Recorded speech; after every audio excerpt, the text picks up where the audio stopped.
Hi everyone, it's Tanya Tracy with Flow Physical Therapy and Pilates in Asheville, North Carolina. And I'm back again with another Feature Area Friday. So in keeping with the theme for the month of June, Tall and Strong, I'm showing exercises this month that are more preventative based for keeping good posture, keeping height as we all get older, and keeping the strength that we need to be able to do the stuff of everyday activities. So what I'm going to go over today is more strengthening the legs.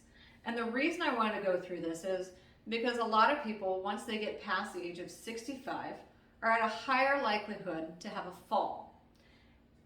And within that group of people that have a fall, you have an even higher percentage of people that can't get back up off the floor.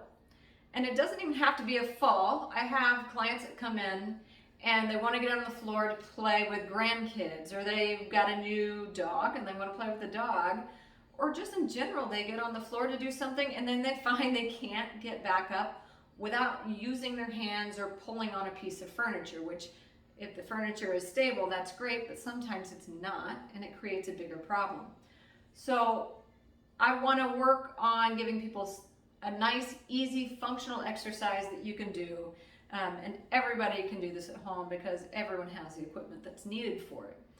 So this involves squats, but it's not so difficult that you need to really have somebody's eyes on you. We can set it up in a way that form is basically imposed upon the body, so you don't have to think so hard about, am I doing this exactly right, because the setup is already there for you. So the first one I'm going to show you all is a chair hover. So the chair hover is just that. You have a chair behind you. You back up to it so that your knees can feel the chair behind you. Stand nice and tall, right? String pulling you up.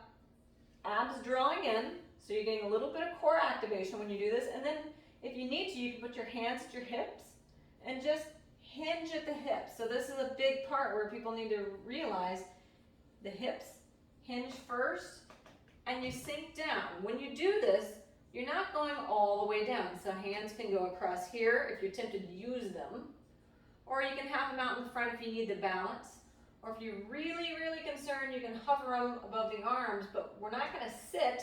You're just going to pause at the bottom and then press through your heels to come back up to stand.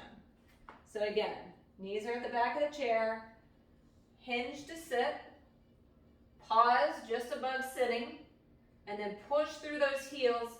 Feel the muscles at the back of the hip and the glutes as you push yourself back up.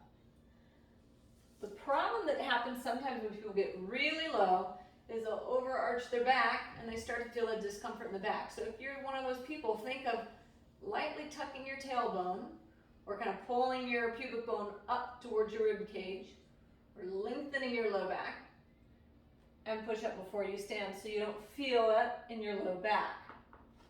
So that's the most simple version of this. The next step is doing a squat.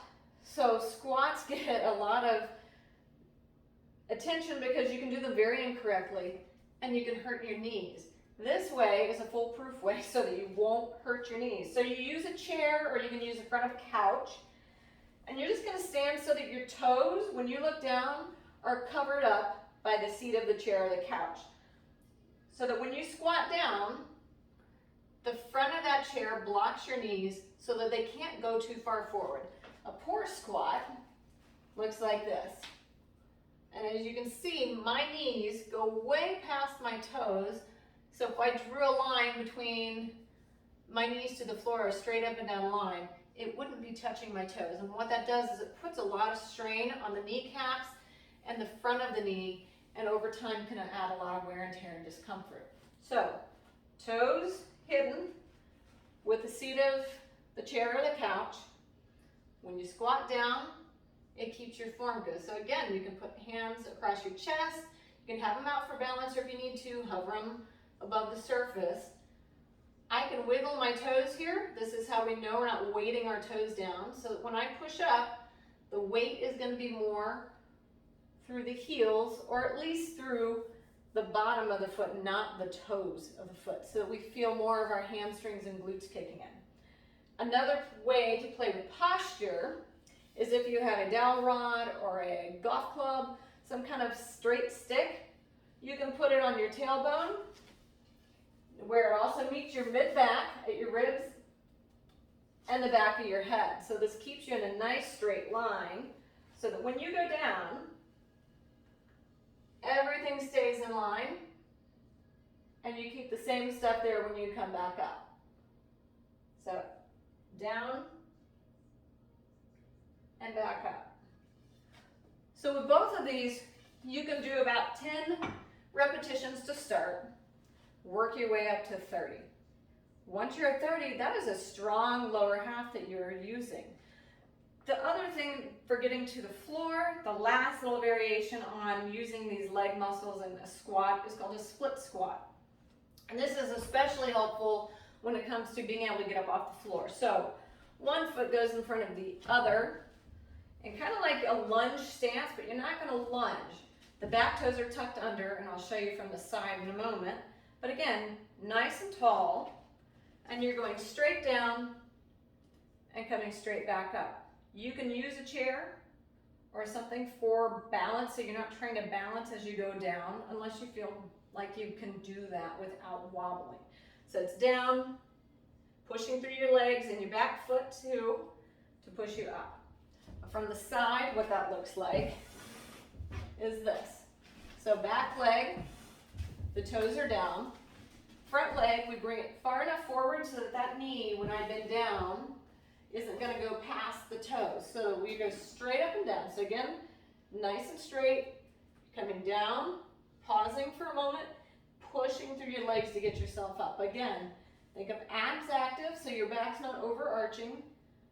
Down, pushing back up. So same thing with split squats. Start at 10. Make sure you do both sides so everything's even. So that is it for working on some strength with the lower legs. I hope this is helpful. If you found this to be something that you would use, please like it, share it, or even better, comment on it. And if you would like to know more about what I do in my clinic here, you can go to flowptandpilates.com. And I hope everybody has a wonderful weekend, and I will be back next Friday with one more thing. Bye.